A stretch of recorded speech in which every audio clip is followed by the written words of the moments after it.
With the fall season officially here, I think it's safe to say that for many of us, it's officially boot season. For me, it's an extremely exciting part of the year because I get to break out a bunch of different pairs that I've either had in storage or haven't been wearing as frequently due to the hot weather. But now that things are finally starting to cool down, I'm officially looking forward to, discussing and showcasing some of the different pairs that I have in my current rotation. Many of you have reached out and asked me questions like, what boot should I pick up? What are your thoughts on this release? Is there anything that you would recommend?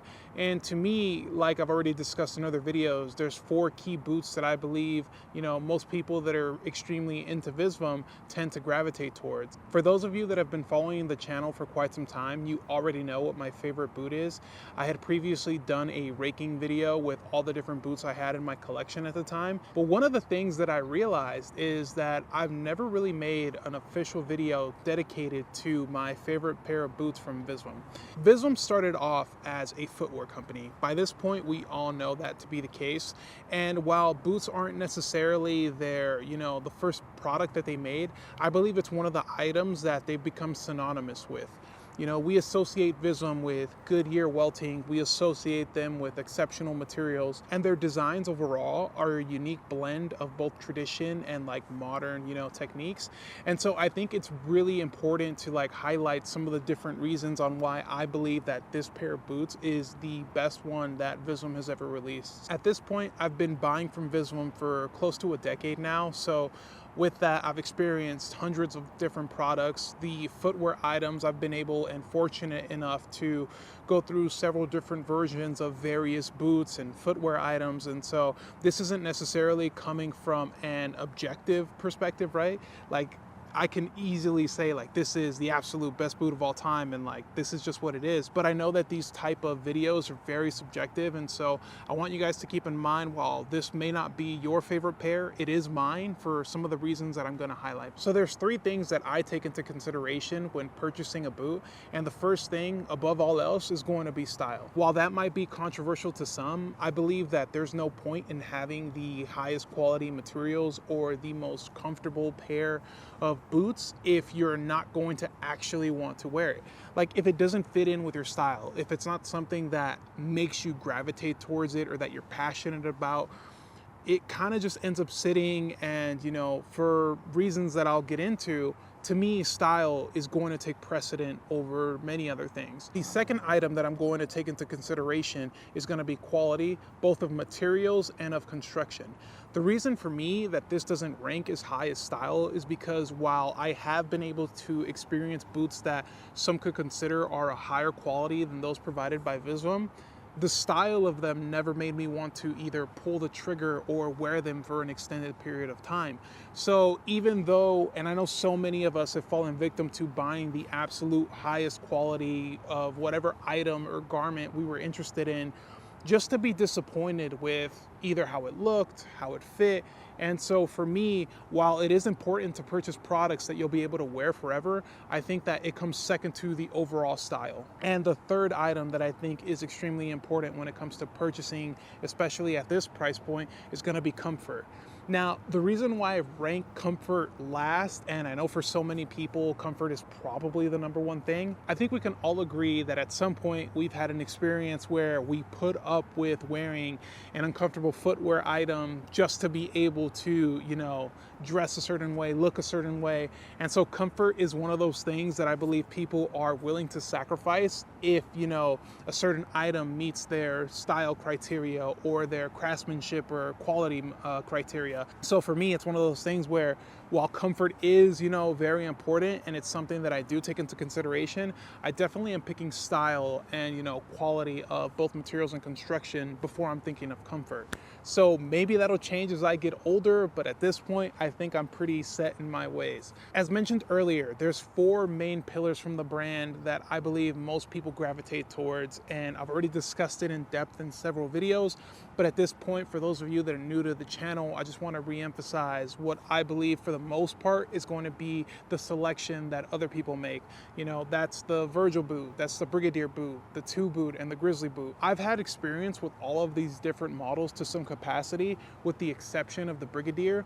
While I have tried them on and I've seen them for multiple seasons, both in store and, you know, during trunk shows, I've never really pulled the trigger because I've always felt like they're gonna be there. I don't know if you guys can relate to this sentiment, but when I don't feel pressured, or I don't necessarily think that an item is going to be going, you know, out of stock, or that I believe a certain color or material isn't going to be available in the next few seasons, I tend to want to pick an item up that I know is going to either go away or not necessarily be around a second time. And with the Brigadiers, it's one of those like staple items from the brand that they've consistently released in so many different colors and so many different materials. And so I've always felt like when the time comes, I'll get to buying that pair because it'll usually always be around. And that's pretty much the case for both the Virgil boot, the 2 boot, and the Grizzly. The last two, you know, to a lesser extent, because while there has been so many different iterations and versions of both the 2 boot and the Grizzly, they can be a little bit, you know, more infrequent in their release schedule. And while for the most part, Visvim boots are exceptional in both craftsmanship and quality, but none of those are my favorite boot release from the brand. And with all that being said, I'd like to show you guys my favorite boot from Visvim of all time, and that is the Kainai Moc Toe-Folk boot. So this boot was released in 2020, and to my knowledge, this is the only time that this boot has ever released. While there has been similar styles and different like mock toe iterations of boots that the brand has put out, to me, I believe that this is the most exceptional, well-crafted, and almost most versatile boot that they've ever put out. Now, while I know that this might be controversial to some because it's not like a special release in any way, like it is part of like their mainline product lineup for that season, to me, this boot was the pinnacle and the perfect combination of materials, craftsmanship, design, and it's something that I am extremely happy that I own. This boot kind of being both the start and culmination of, you know, my Visvim collection journey, or whatever it is you want to call it. I think that not only does it hold like a sentimental place, but it's also one of those boots that I'm always gravitating towards. And starting off with the materials, these are composed of a Horween bison leather, much like the Grizzly that I showcased in my last video. To me, bison leather is just so rich in both texture and color depth. Like the way that the brown fades and gets worn throughout the upper of this boot is extremely impressive. It's super thick, but not as thick as like a horse hide. It's malleable, but it doesn't like lose its shape in the way a cowhide does in some of the different Visvim models. And to me, it's just an overall very attractive boot. On the midsole, you do have a leather stacked midsole. You have this custom Visvim Vibram outsole, which is something that I find extremely unique and attractive. It like gives just enough like flair from the brand to know that this is a special model and not something that, you know, just any other manufacturer can create. So it like provides like some nice traction and a nice detail that is really only there like if you really like get a close look at the brand. Like for the most part, people aren't going to be looking at the bottom of people's boots, but to me that's a detail that like when you look at it from the side, it just provides an interesting like little visual element. The cool thing about the heel block, you do have like a day-night heel block here, and so when it comes to replacing this this piece of the heel, you'll easily be able to do that with a skilled cobbler. One of the concerns that people have though with the longevity of this boot is the fact that, you know, this sole is custom, and while Visvim does offer services to have this replaced, who's to say in 10 to 20 years they'll still have something available to be able to replace the outsole of this boot. But even with that, you know, this has been an extremely hard wearing boot for me. I haven't really noticed a loss of like traction or anything like that just yet. And I have worn these like in several different environments. Like I wore them in Chicago during the winter. I wore them in LA all the time. I believe I took them hiking with me a couple of times. And so the fact that they've been able to hold up to me doesn't really worry me too much about the outsole. And while you could replace it with like another like, you know, Vibram outsole, and it'll slightly change the look from the bottom, I think overall the upper still is a very handsome and, you know, overall attractive boot. And so while that is an element that I really enjoy, I think that even in the long term, you'll still be able to get away with one of the most exceptional uppers and uses of material from the brand. You do have the mock toe here on the front, which is another feature that I find to be one of the things that really gravitated me towards wanting to buy this pair. So while I've told this story before, I haven't really gotten too in depth. This was the first Visvim boot purchase that I ever made. I originally started off wanting a Grizzly. To me, the ICT pair was the pinnacle of Visvim collecting, and so I knew that I wanted a pair. In my naive ways, I assumed that I could just walk in and buy one, which obviously isn't the case, knowing that now. When I originally purchased this from Blue Owl up in Seattle, Washington, this was kind of meant to serve as like a placeholder, right? Little did I know it became my favorite boot, and it just kind of like quickly became my go-to. And overall, to me, with everything that I've been able to experience, this still remains my favorite pair of boots that I've ever purchased from the brand, and really ever. So the mock toe design is originally what got me, and it might have been what kept me towards liking this style, but to me, there's like, it's simple in its construction, but there's so many like elevated details that are just really enjoyable. For me, the leather that they used on these laces, for example, has to be one of the best I've experienced from the brand. And I don't know if that's me just, looking at this with like rose tinted lenses, but they don't get untied, they don't become unraveled or tear apart like they have in so many different pairs of like boots that I own. To me, they're the perfect length. Like if you wanted to just tie them regularly, you could, or sometimes I wrap them around the boot for like a different, more versatile look.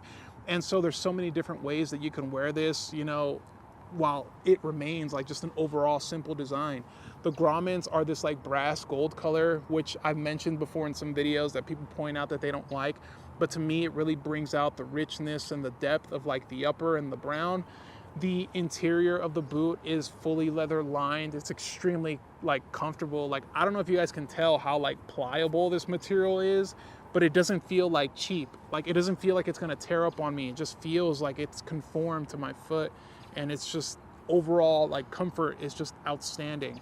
The amount of texture that you have through the upper, even on the parts that have seen like excessive wear, is just really satisfying to look at.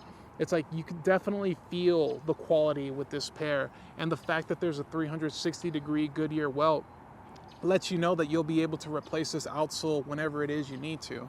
The interior does have a cork footbed, and you do have one of those like half leather insoles that I'm not necessarily the biggest fan of. Like if I had to nitpick somewhere, I would say that sometimes like when you like rush to take the boot off in like pairs with like these like half leather insoles, you tend to like lift up the part that's more towards the heel, and for me that can become an uncomfortable wearing experience. I mostly experience that with my left pair, but it's something very minor to look at. There's two other things when it comes to the wear experience for these. For me, I think they're true to size. I got these in a US 11, and while they may look short and wear a little bit short because the heel kind of pushes your foot forward, I think that if I would have gone to a 12, they definitely would have been too roomy. Like the mock toe style is really easy for people with wide feet to wear, so I would say a true to size is most likely going to be the best option for most people. And from an aerial view, when you look at them, they do look rather short, but that's just because, as previously mentioned, the heel block kind of has your foot slanted a little bit. Even the name of the boot originates from a Native American tribe. If I remember correctly, the English translation is, many chiefs. Even in its naming convention, it draws from some of the different inspirations that Hiroki and Visvim tend to gravitate towards. It feels less like appropriation and more like him trying to recognize those that inspire him. You also have this heel tab that is composed of that bison leather with like the suede inserts on the interior. And overall, to me, this is just one of those handsome boots that I love wearing, that honestly has looked better with time. Anytime I see someone out wearing these on Instagram, it's like I know that you made such a right choice. So for those of you that own a pair, I know you agree with me when I tell you that this is definitely a pair that you have to experience in person. It's extremely special in both its materials and construction and overall design. For me, this is one of those boots that I don't know if we'll ever see the brand release again, but it's something that I'm very happy that I was able to pick up.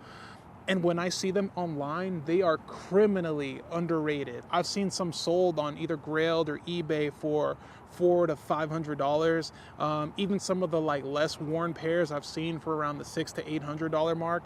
And to me, you're getting an exceptional boot at an exceptional value. I believe the retail price of these was somewhere around like $1,100 to $1,200. So the fact that these, on the used market can sell for like less than 50% off, I would highly suggest you guys pick these up. And for all those reasons, these are, will remain, and have been my favorite Visvim boots of all time.